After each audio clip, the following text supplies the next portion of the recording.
Around the country, coronavirus outbreaks at prisons and jails are mounting. An advocate tells our national investigative team the reason.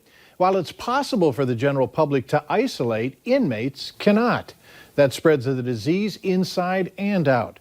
Here's Investigate TV's Lee Zurich with tonight's COVID-19 tracker.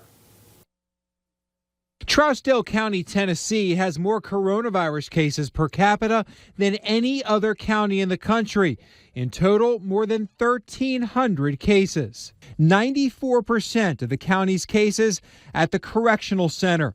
Jails and prisons across the country have become COVID-19 hotspots. And not get away from each other.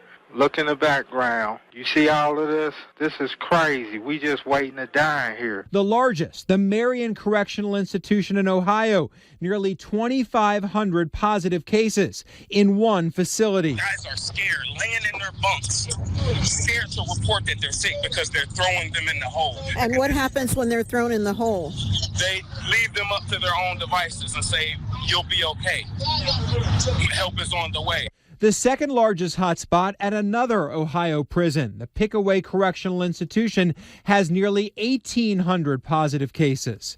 We can ban large gatherings. When you're in a facility with 15 other people, and like you say, you're 2 and 3 in a cell, and in close quarters when you're eating and exercising and things like that, and then there are no measures in place to then prevent that kind of contact, it's definitely scary. Mike Biggs is the national organizer for an advocacy group for incarcerated people.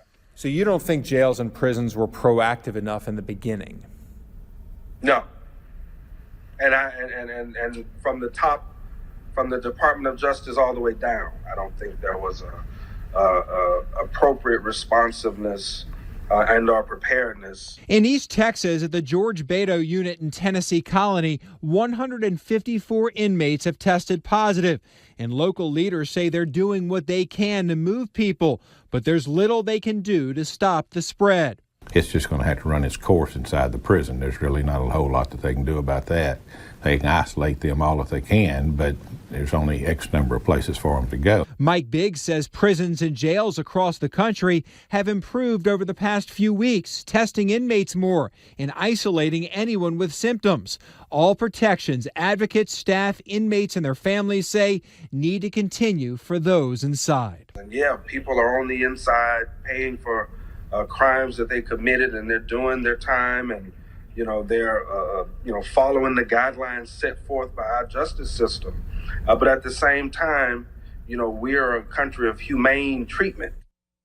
Today, Texas announced it now has tens of thousands of kits ready to go to do mass testing for inmates, including those without symptoms.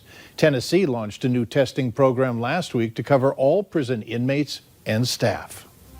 Facebook is cracking down on posts made on its platform. We'll explain next on Valley News Live 10 at 10.